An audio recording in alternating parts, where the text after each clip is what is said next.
of A Scandal in Bohemia. To Sherlock Holmes she is always the woman. I have seldom heard him mention her under any other name. In his eyes she eclipses and predominates the whole of her sex.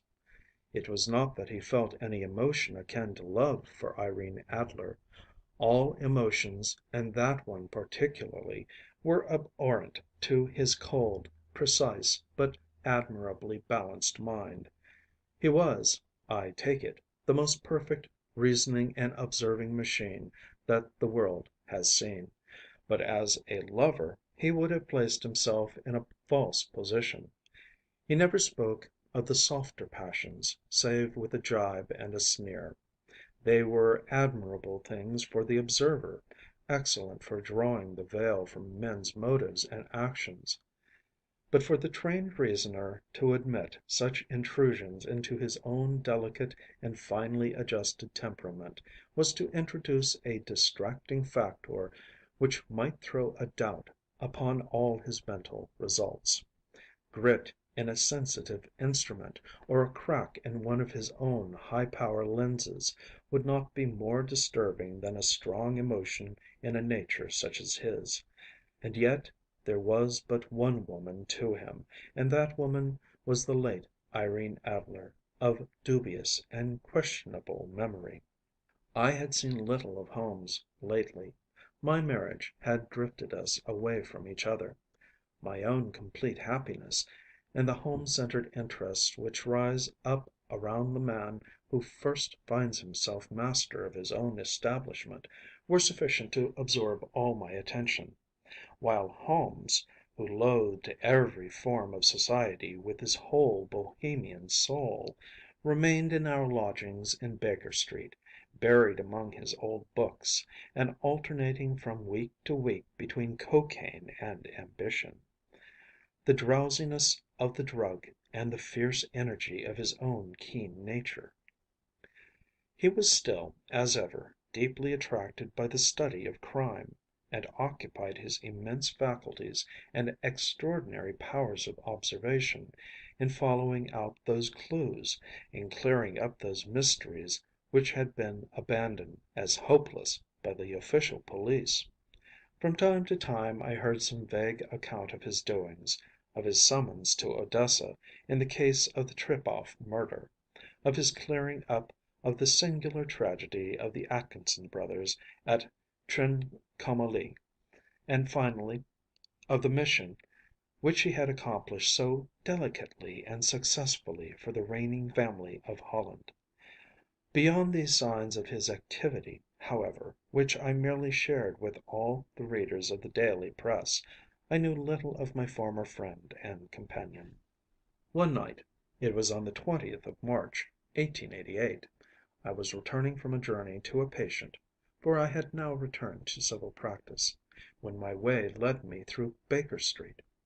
As I passed the well remembered door, which must always be associated in my mind with my wooing, and with the dark incidents of the study in scarlet, I was seized with a keen desire to see Holmes again, and to know how he was employing his extraordinary powers. His rooms were brilliantly lit, and, even as I looked up, I saw his tall, spare figure pass twice in a dark silhouette against the blind. He was pacing the room swiftly, eagerly, with his head sunk upon his chest, and his hands clasped behind him. To me, who knew his every mood and habit, his attitude and manner told their own story. He was at work again. He had risen out of his drug created dreams, and was hot upon the scent of some new problem. I rang the bell, and was shown up to the chamber which had formerly been in part my own. His manner was not effusive. It seldom was. But he was glad, I think, to see me. With hardly a word spoken, but with a kindly eye, he waved me to an arm chair, threw across a case of cigars, and indicated a spirit case and a gasogene in the corner. Then he stood before the fire and looked me over in his singular introspective fashion. "Wedlock suits you," he remarked. I think, Watson, that you have put on 7½ pounds since I saw you." "7," I answered. "Indeed. I should have thought a little more. Just a trifle more, I fancy, Watson. And in practice again, I observe. You did not tell me that you intended to go into harness." "Then how do you know?" "I see it. I deduce it. How do I know that you have been getting yourself very wet lately, and that you have a most clumsy and careless servant girl?" "My dear Holmes," said I, "this is too much. You would certainly have been burned had you lived a few centuries ago. It is true that I had a country walk on Thursday, and came home in a dreadful mess, but as I have changed my clothes I can't imagine how you deduce it. As to Mary Jane, she is incorrigible, and my wife has given her notice. But there again, I fail to see how you work it out." He chuckled to himself and rubbed his long nervous hands together. "It is simplicity itself," said he. "My eyes tell me that on the inside of your left shoe, just where the firefight strikes it, the leather is scored by 6 almost parallel cuts. Obviously they have been caused by someone who has very carelessly scraped round the edges of the sole in order to remove crusted mud from it. Hence, you see, my double deduction that you had been out in vile weather, and that you had a particularly malignant, boot‐slicking specimen of the London slavey. As to your practice, if a gentleman walks into my rooms smelling of iodoform, with a black mark of nitrate of silver upon his right forefinger, and a bulge on the right side of his top hat to show where he has secreted his stethoscope, I must be dull indeed if I do not pronounce him to be an active member of the medical profession." I could not help laughing at the ease with which he explained his process of deduction. "When I hear you give your reasons," I remarked, "the thing always appears to me to be so ridiculously simple that I could easily do it myself, though at each successive instance of your reasoning I am baffled until you explain your process. And yet I believe that my eyes are as good as yours." "Quite so," he answered, lighting a cigarette, and throwing himself down into an armchair. "You see, but you do not observe. The distinction is clear. For example, you have frequently seen the steps which lead up from the hall to this room?" "Frequently." "How often?" "Well, some hundreds of times." "Then how many are there?" "How many? I don't know." "Quite so. You have not observed. And yet you have seen. That is just my point. Now, I know that there are 17 steps, because I have both seen and observed. By the way, since you are interested in these little problems, and since you are good enough to chronicle one or two of my trifling experiences, you may be interested in this." He threw over a sheet of thick, pink‐tinted note paper which had been lying open upon the table. "It came by the last post," said he. "Read it aloud." The note was undated, and without either signature or address. "There will call upon you to night, at 7:45, it said, "a gentleman who desires to consult you upon a matter of the very deepest moment. Your recent services to one of the royal houses of Europe have shown that you are one who may safely be trusted with matters which are of an importance which can hardly be exaggerated. This account of you we have from all quarters received. Be in your chamber then at that hour, and do not take it amiss if your visitor wear a mask." "This is indeed a mystery," I remarked. "What do you imagine that means?" "I have no data yet. It is a capital mistake to theorize before one has data. Insensibly one begins to twist facts to suit theories, instead of theories to suit facts. But the note itself, what do you deduce from it?" I carefully examined the writing and the paper upon it. which it was written. The man who wrote it was presumably well to do, I remarked, endeavoring to imitate my companion's processes. Such paper could not be bought under half a crown a packet. It is peculiarly strong and stiff. Peculiar, that is the very word, said Holmes. It is not an English paper at all. Hold it up to the light. I did so, and saw a large E with a small g, a capital P, and a large capital G with a small t woven into the texture of the paper. What do you make of that? Asked Holmes. The name of the maker, no doubt, or his monogram, rather. Not at all. The G with a small t stands for Gesellschaft, which is the German for company. It is a customary contraction like our Co. P, of course, stands for papier. Now for the E.G. Let us glance at our continental gazetteer. He took down a heavy brown volume from his shelves. Iglo, Iglonitz. Here we are. Egria. It is in a German-speaking country, in Bohemia, not far from Carlsbad, remarkable as being the scene of the death of Wallenstein, and for its numerous glass factories and paper mills. Ha ha, my boy, what do you make of that? His eyes sparkled, and he sent up a great blue triumphant cloud from his cigarette. The paper was made in Bohemia, I said. Precisely. And the man who wrote the note is a German. Do you note the peculiar construction of the sentence? This account of you we have from all quarters received. A Frenchman or Russian could not have written that. It is the German who is so uncourteous to his verbs. It only remains, therefore, to discover what is wanted by this German who writes upon Bohemian paper and prefers wearing a mask to showing his face. And here he comes, if I am not mistaken, to resolve all our doubts. As he spoke, there was the sharp sound of horses' hoofs and grating wheels against the curb, followed by a sharp pull at the bell. Holmes whistled. A pair by the sound, said he. Yes, he continued, glancing out of the window. A nice little brougham and a pair of beauties. 150 guineas apiece. There's money in this case, Watson, if there is nothing else. I think that I had better go, Holmes.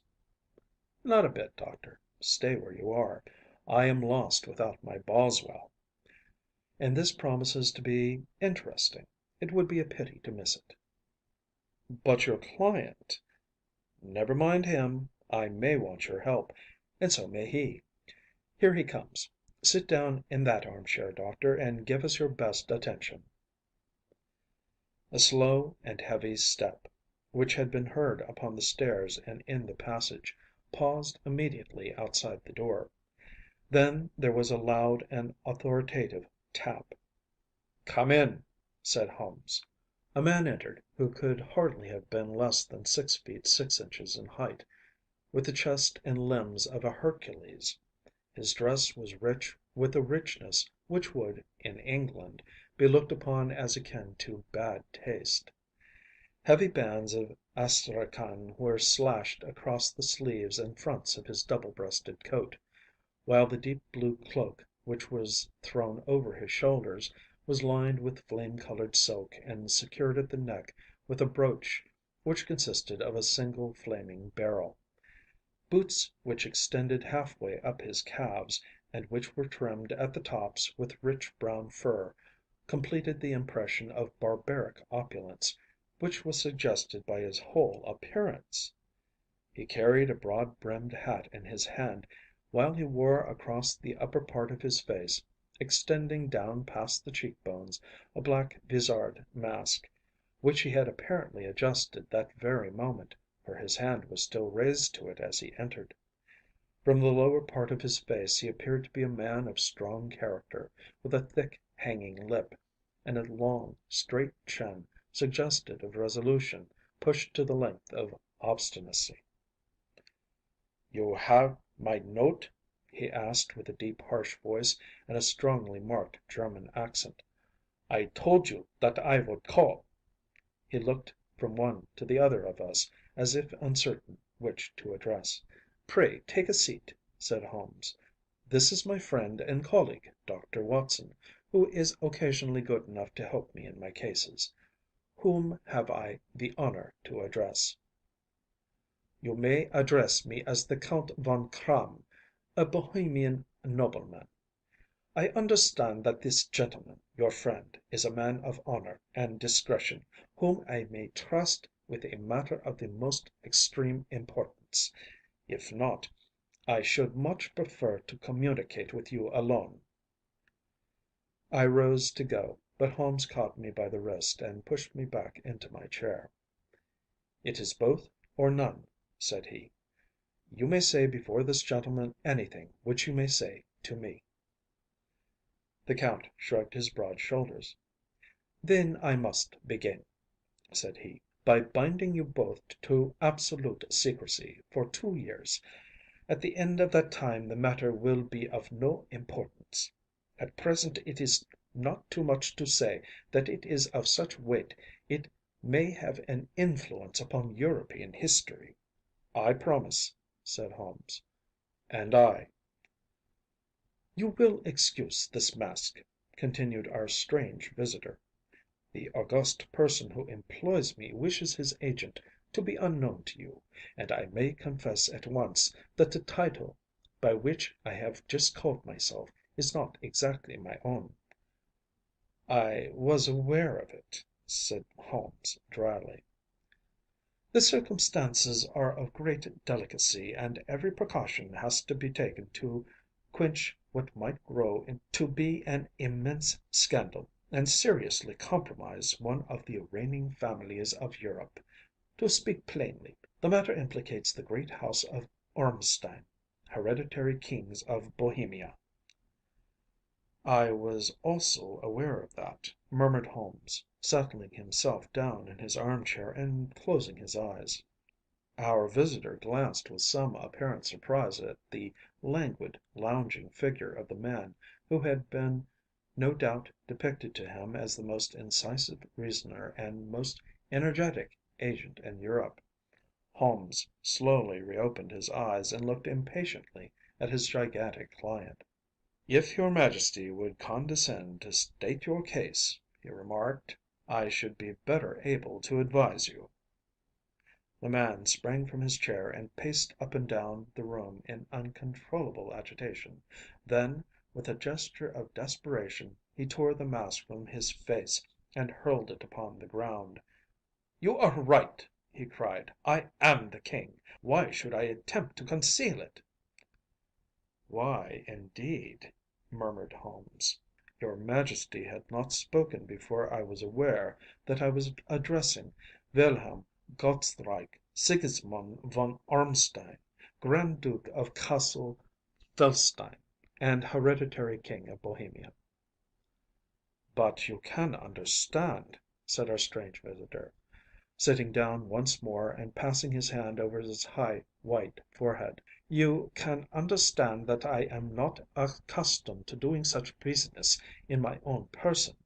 Yet the matter was so delicate that I could not confide it to an agent without putting myself in his power. I have come incognito from Prague for the purpose of consulting you." "Then pray consult," said Holmes, shutting his eyes once more. "The facts are briefly these.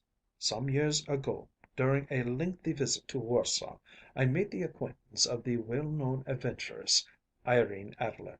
The name is no doubt familiar to you." "Kindly look her up in my index, Doctor," murmured Holmes, without opening his eyes. For many years he had adopted a system of docketing all paragraphs concerning men and things, so that it was difficult to name a subject or a person on which he could not at once furnish information. In this case I found her biography sandwiched in between that of a Hebrew rabbi and that of a staff commander who had written a monograph upon the deep sea fishes. "Let me see. said Holmes. "Hm. Born in New Jersey in the year 1858. Contralto. Hm. La Scala. Hm. Prima donna Imperial Opera of Warsaw. Yes. Retired from operatic stage. Ha! Living in London. Quite so. Your Majesty, as I understand, became entangled with this young person, wrote her some compromising letters, and is now desirous of getting those letters back." "Precisely so. But how? Was there a secret marriage?" "None." "No legal papers or certificates?" "None." "Then I fail to follow your Majesty. If this young person should produce her letters for blackmailing or other purposes, how is she to prove their authenticity?" "There is the writing." "Pooh, pooh! Forgery." "My private note paper." "Stolen." "My own seal." "Imitated." "My photograph." "Bought." "We've both in the photograph." "Oh, dear, that is very bad. Your Majesty has indeed committed an indiscretion." "I was mad, insane." "You have compromised yourself seriously." "I was only Crown Prince then. I was young. I am but 30 now." "It must be recovered." "We have tried and failed." "Your Majesty must pay. It must be bought." "She will not sell." "Stolen then?" "5 attempts have been made. Twice burglars in my pay ransacked her house. Once we diverted her luggage when she travelled. Twice she has been waylaid. There has been no result." "No sign of it?" "Absolutely none." Holmes laughed. "It is quite a pretty little problem," said he. "But a very serious one to me," returned the King reproachfully. "Very indeed. And what does she propose to do with the photograph?" "To ruin me." "But how?" "I am about to be married." "So I have heard." "To Clotilde Lothman von Saxe Meningen, second daughter of the King of Scandinavia. You may know the strict principles of her family. She is herself the very soul of delicacy. A shadow of a doubt as to my conduct would bring the matter to an end." "And Irene Adler?" "Threatens to send them the photograph. And she will do it. I know that she will do it. You do not know her, but she has a soul of steel. She has the face of the most beautiful of women, and the mind of the most resolute of men. Rather than I should marry another woman, there are no lengths to which she would not go. None." "You are sure that she has not sent it yet?" "I am sure." "And why?" "Because she has said that she would send it on the day when the betrothal was publicly proclaimed. That will be next Monday." "Oh, then we have 3 days yet," said Holmes with a yawn. "That is very fortunate, as I have one or two matters of importance to look into just at present. Your Majesty will, of course, stay in London for the present?" "Certainly. You will find me at the Langham under the name of the Count Von Kramm." "Then I shall drop you a line to let you know how we progress." "Pray do so. I shall be all anxiety." "Then, as to money?" "You have carte blanche." "Absolutely?" "I tell you that I would give one of the provinces of my kingdom to have that photograph." "And for present expenses?" The King took a heavy chamois leather bag from under his cloak and laid it on the table. "There are £300 in gold and 700 in notes," he said. Holmes scribbled a receipt upon a sheet of his note book and handed it to him. "And Mademoiselle's address?" he asked. "Is Briony Lodge, Serpentine Avenue, St. John's Wood." Holmes took a note of it. "One other question," said he. Was the photograph a cabinet? It was. Then good night, your Majesty, and I trust that we shall soon have some good news for you. And good night, Watson," he added, as the wheels of the royal brougham rolled down the street. "If you will be good enough to call to morrow afternoon at 3 o'clock, I should like to chat this little matter over with you." II. At 3 o'clock precisely I was at Baker Street, but Holmes had not yet returned. The landlady informed me that he had left the house shortly after 8 o'clock in the morning. I sat down beside the fire, however, with the intention of awaiting him, however long he might be. I was already deeply interested in his inquiry, for, though it was surrounded by none of the grim and strange features which were associated with the two crimes which I have already recorded, still, the nature of the case and the exalted station of his client gave it a character of its own. Indeed, apart from the nature of the investigation which my friend had on hand, there was something in his masterly grasp of a situation, and his keen, incisive reasoning, which made it a pleasure to me to study his system of work, and to follow the quick, subtle methods by which he disentangled the most inextricable mysteries. So accustomed was I to his invariable success that the very possibility of his failing had ceased to enter my head. It was close upon 4 before the door opened, and a drunken looking groom, ill kempt and side whiskered, with an inflamed face and disreputable clothes, walked into the room.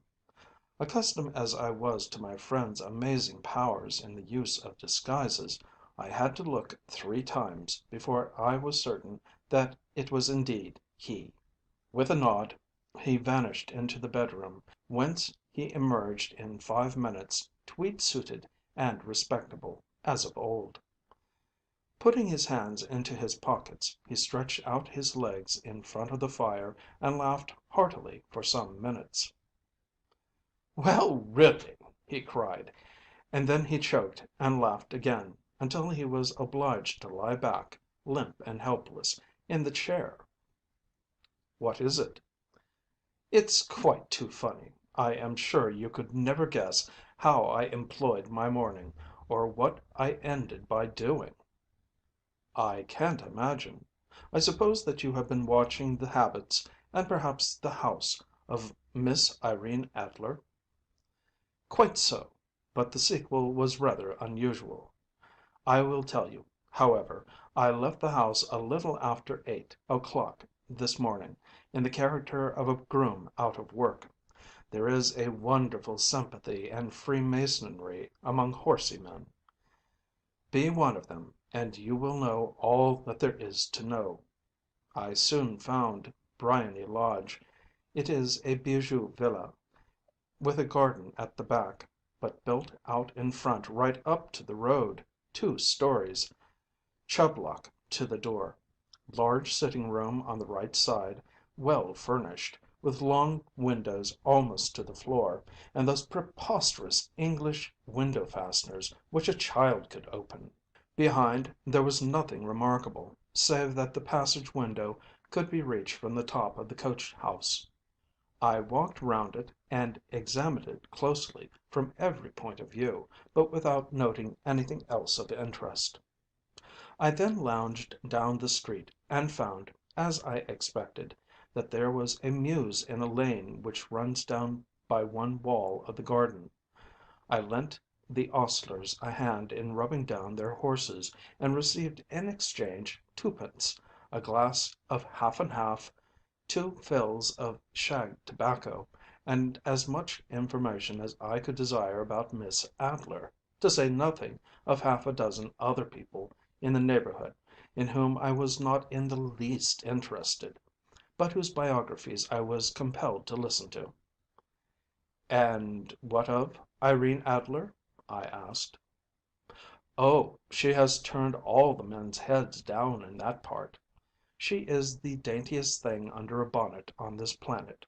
So say the Serpentine mews to a man. She lives quietly, sings at concerts, drives out at 5 every day, and returns at 7 sharp for dinner. Seldom goes out at other times, except when she sings. Has only one male visitor, but a good deal of him. He is dark, handsome, and dashing, never calls less than once a day, and often twice. He is a Mr. Godfrey Norton, of the Inner Temple. See the advantages of a cabman as a confidant. They had driven him home a dozen times from Serpentine Mews, and knew all about him. When I had listened to all they had to tell, I began to walk up and down near Briony Lodge once more, and to think over my plan of campaign. This Godfrey Norton was evidently an important factor in the matter. He was a lawyer. That sounded ominous. What was the relation between them, and what the object of his repeated visits?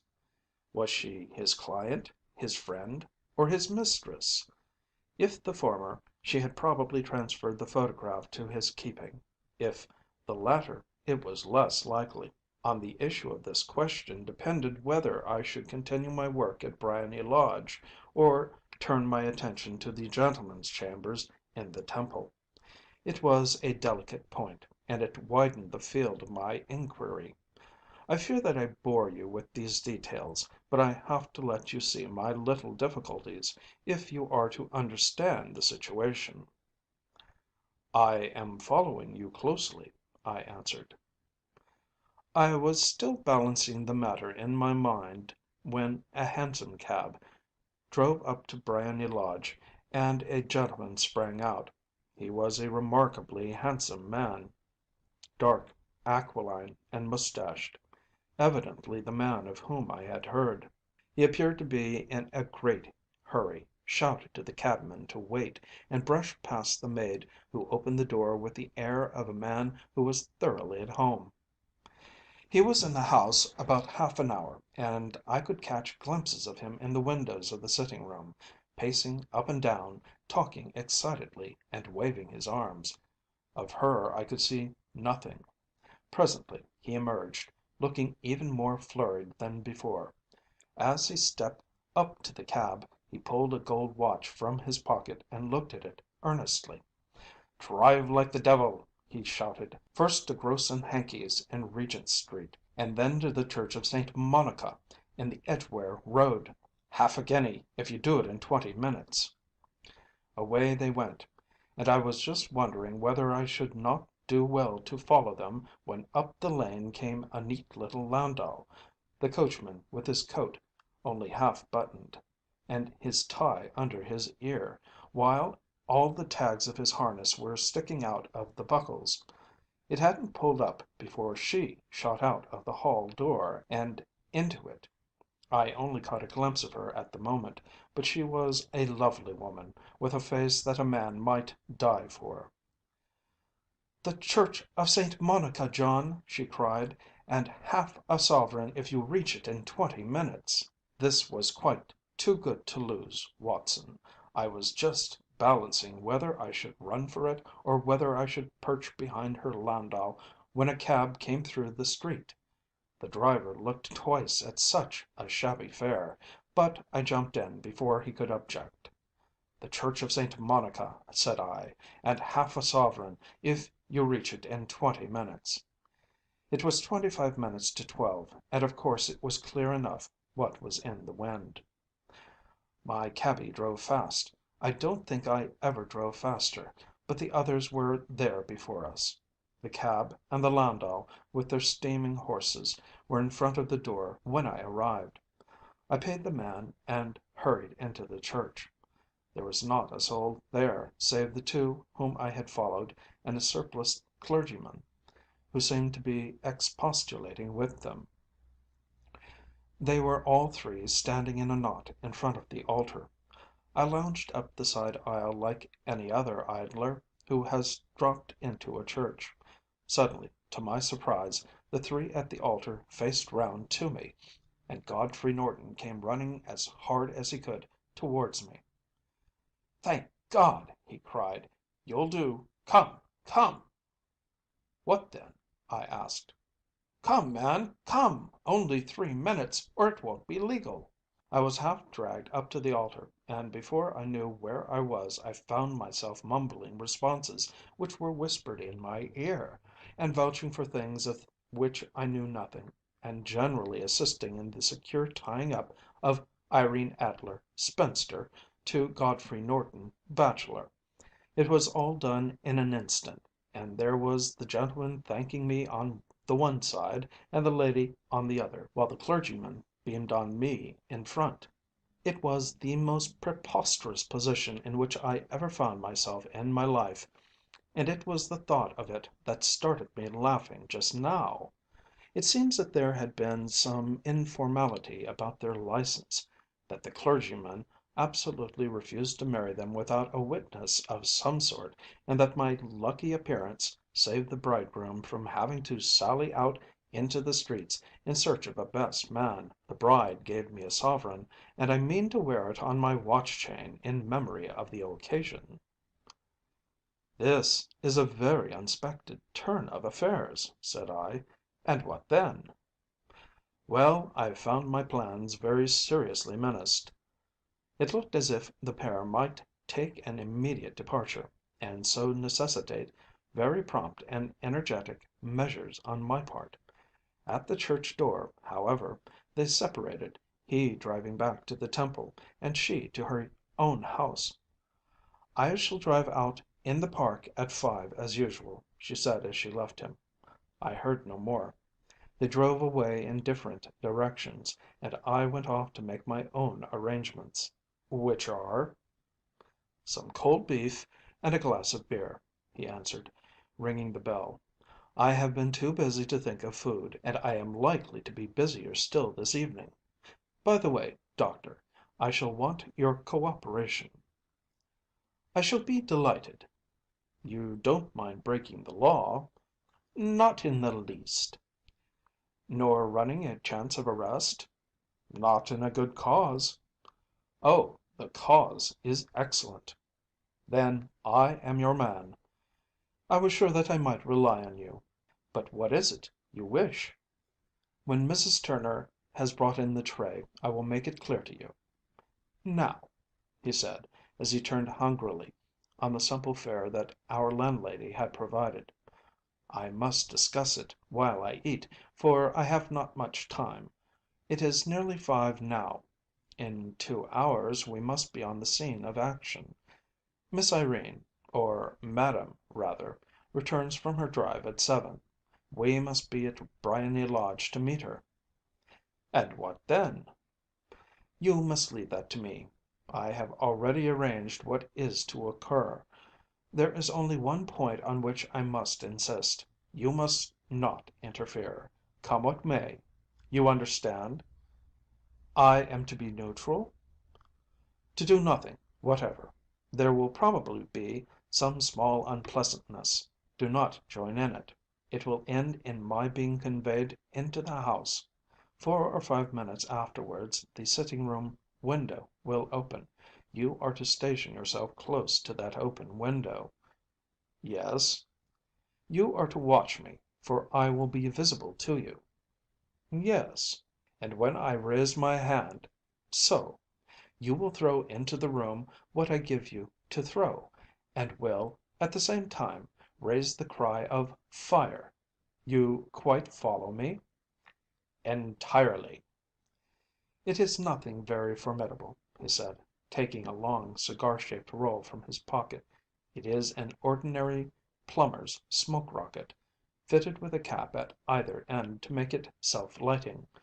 Your task is confined to that. When you raise your cry of 'Fire!' it will be taken up by quite a number of people. You may then walk to the end of the street, and I will rejoin you in 10 minutes.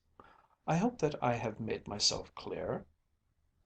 "I am to remain neutral, to get near the window, to watch you, and at the signal to throw in this object, then to raise the cry of 'Fire!' and to wait you at the corner of the street." "Precisely."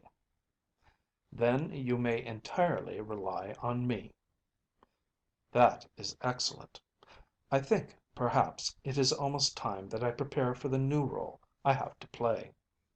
He disappeared into his bedroom and returned in a few minutes in the character of an amiable and simple-minded nonconformist clergyman.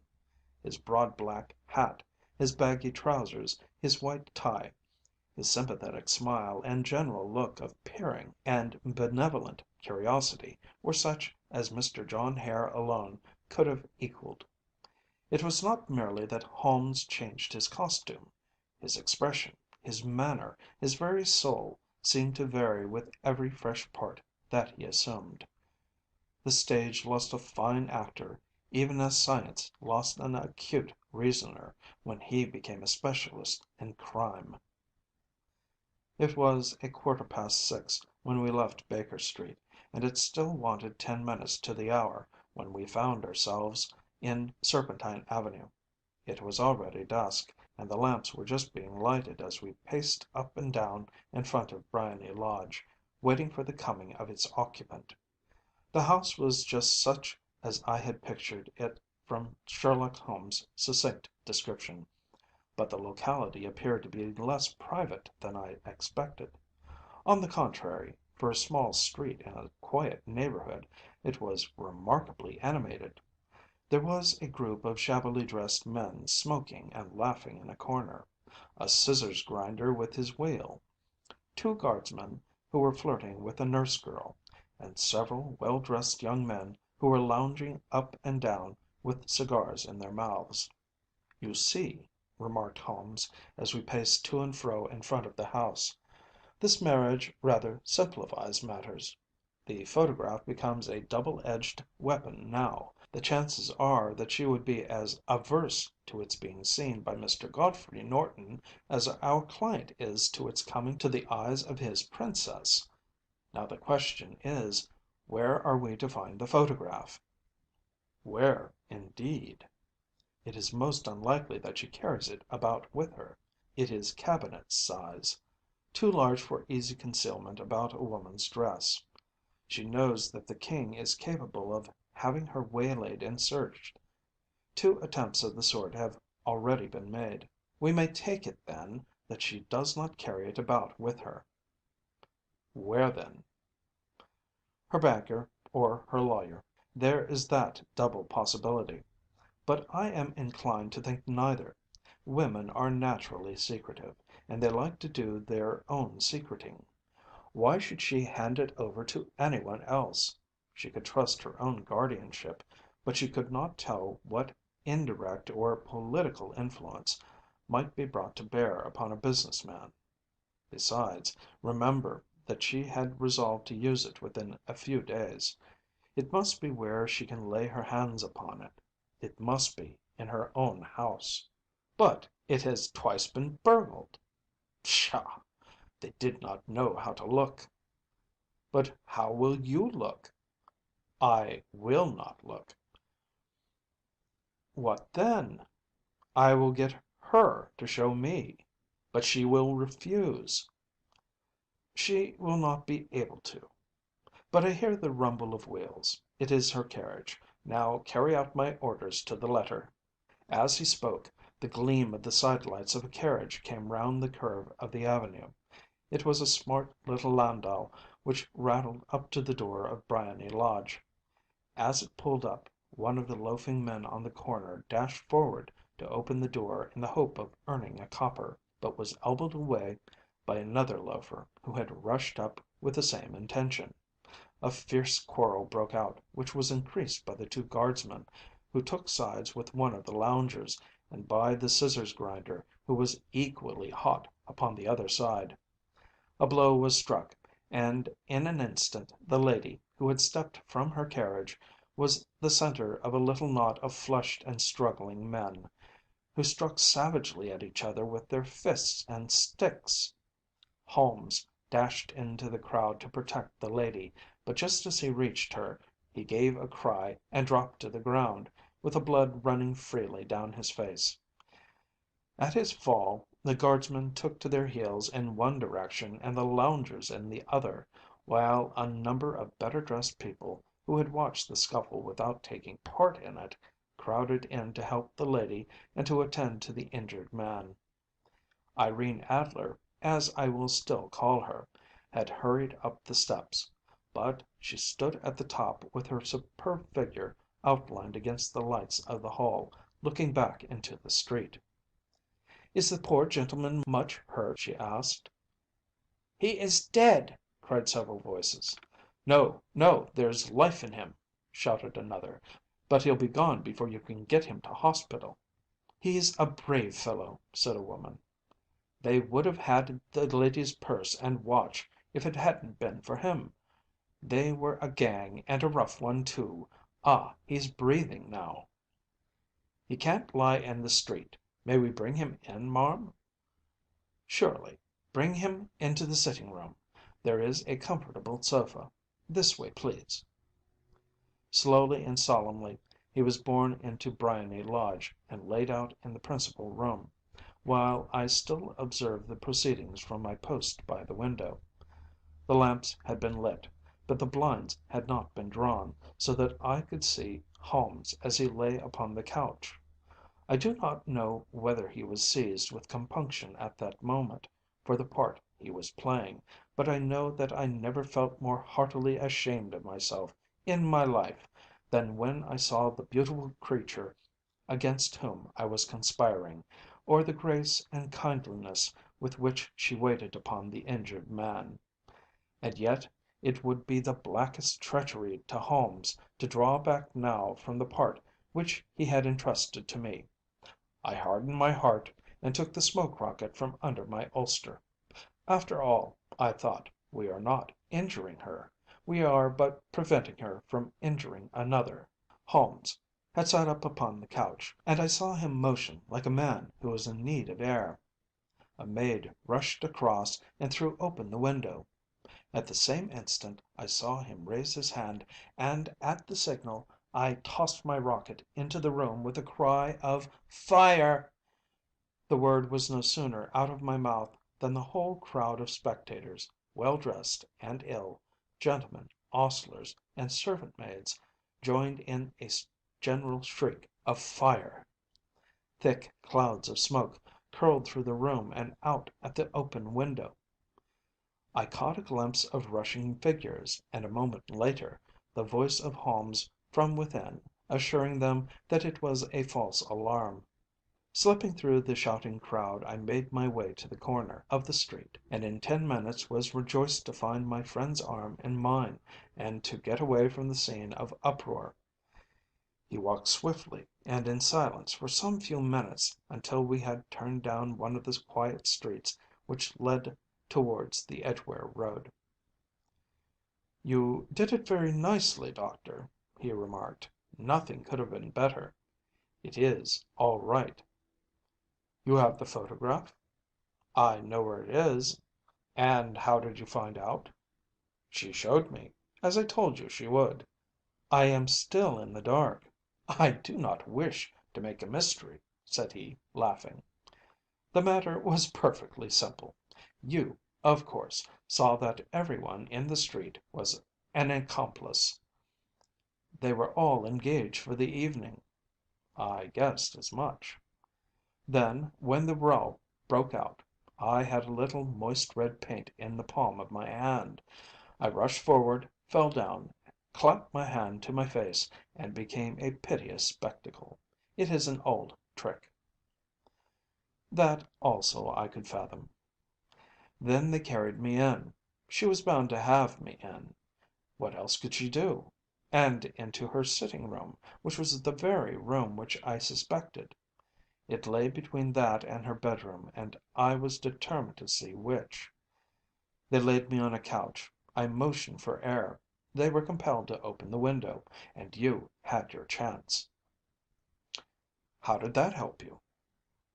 "It was all important. When a woman thinks that her house is on fire, her instinct is at once to rush to the thing which she values most. It is a perfectly overpowering impulse, and I have more than once taken advantage of it. In the case of the Darlington substitution scandal it was of use to me, and also in the Arnsworth Castle business.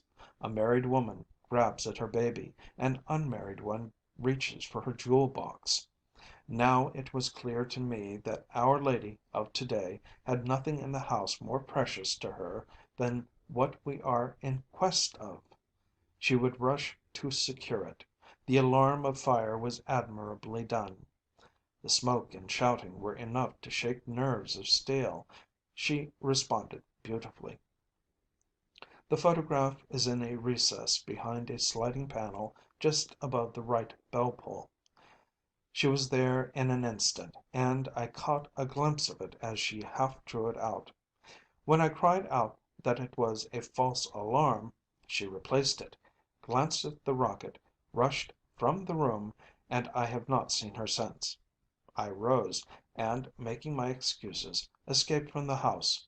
I hesitated whether to attempt to secure the photograph at once, but the coachman had come in, and as he was watching me narrowly, it seemed safer to wait.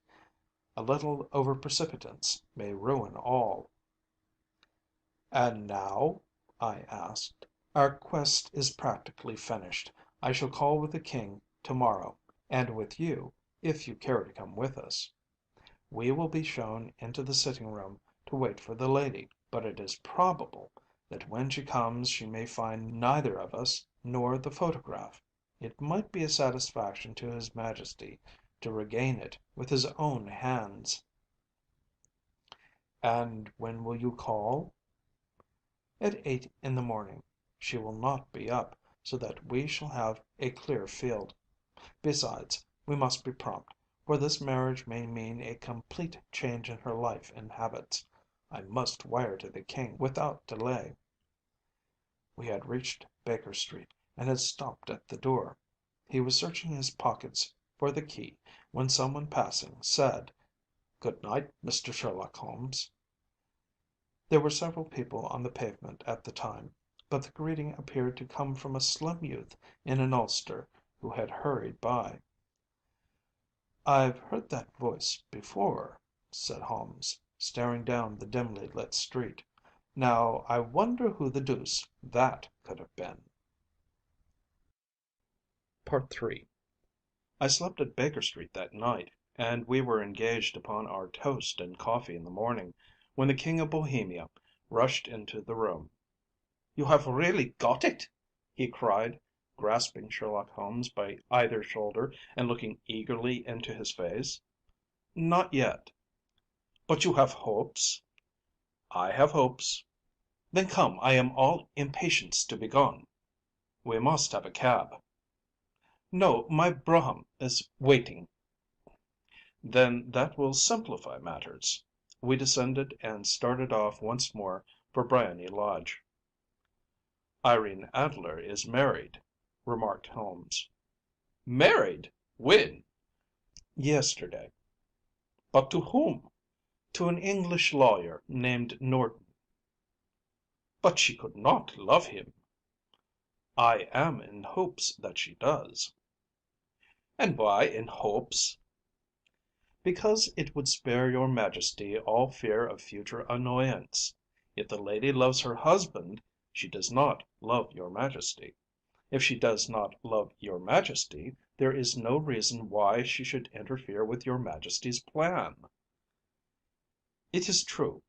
And yet well, I wish she had been of my own station. What a queen she would have made!" He relapsed into a moody silence, which was not broken until we drew up in Serpentine Avenue. The door of Briony Lodge was open, and an elderly woman stood upon the steps. She watched us with a sardonic eye as we stepped from the brougham. "Mr. Sherlock Holmes, I believe," said she. "I am Mr. Holmes," answered my companion, looking at her with a questioning and rather startled gaze. "Indeed. My mistress told me that you were likely to call. She left this morning with her husband by the 5:15 train from Charing Cross for the Continent." "What!" Sherlock Holmes staggered back, white with chagrin and surprise. "Do you mean that she has left England?" "Never to return." "And the papers?" asked the King hoarsely. all is lost." "We shall see." He pushed past the servant and rushed into the drawing room, followed by the King and myself. The furniture was scattered about in every direction, with dismantled shelves and open drawers, as if the lady had hurriedly ransacked them before her flight. Holmes rushed at the bell pull, tore back a small sliding shutter, and, plunging in his hand, pulled out a photograph and a letter. The photograph was of Irene Adler herself in evening dress. The letter was superscribed to Sherlock Holmes, Esquire, to be left till called for. My friend tore it open, and we all three read it together. It was dated at midnight of the preceding night, and ran in this way: "My dear Mr. Sherlock Holmes, you really did it very well. You took me in completely. Until after the alarm of fire I had not a suspicion. But then, when I found how I had betrayed myself, I began to think. I had been warned against you months ago. I had been told that if the King employed an agent it would certainly be you. And your address had been given me. Yet, with all this, you made me reveal what you wanted to know. Even after I became suspicious, I found it hard to think evil of such a dear, kind old clergyman. But, you know, I have been trained as an actress myself. Male costume is nothing new to me. I often take advantage of the freedom which it gives. I sent John, the coachman, to watch you, ran upstairs, got into my walking clothes, as I call them, and came down just as you departed. Well, I followed you to your door, and so made sure that I was really an object of interest to the celebrated Mr. Sherlock Holmes. Then I rather imprudently wished you good night, and started for the Temple to see my husband. We both thought the best resource was flight, when pursued by so formidable an antagonist. So you will find the nest empty when you call to morrow. As to the photograph, your client may rest in peace. I love and am loved by a better man than he. The King may do what he will without hindrance from one whom he has cruelly wronged. I keep it only to safeguard myself, and to preserve a weapon which will always secure me from any steps which he might take in the future. I leave a photograph which he might care to possess, and I remain, dear Mr. Sherlock Holmes, very truly yours, Irene Norton, née Adler." "What a woman! Oh, what a woman!" cried the King of Bohemia, when we had all three read this epistle. "Did I not tell you how quick and resolute she was? Would she not have made an admirable queen? Is it not a pity that she was not on my level?" "From what I have seen of the lady, she seems indeed to be on a very different level to your Majesty," said Holmes coldly. "I am sorry that I have not been able to bring your Majesty's business to a more successful conclusion." "On the contrary, my dear sir," cried the King, "nothing could be more successful. I know that her word is inviolate. The photograph is now as safe as if it were in the fire." "I am glad to hear your Majesty say so." "I am immensely indebted to you. Pray tell me in what way I can reward you. This ring." He slipped an emerald snake ring from his finger, and held it out upon the palm of his hand. "Your Majesty has something which I should value even more highly," said Holmes. "You have but to name it." "This photograph." The King stared at him in amazement. "Irene's photograph?" he cried. "Certainly, if you wish it." "I thank your Majesty. Then there is no more to be done in the matter. I have the honor to wish you a very good morning." He bowed, and, turning away without observing the hand which the King had stretched out to him, he set off in my company for his chambers. And that was how a great scandal threatened to affect the kingdom of Bohemia, and how the best plans of Mr. Sherlock Holmes were beaten by a woman's wit. He used to make merry over the cleverness of women, but I have not heard him do it of late.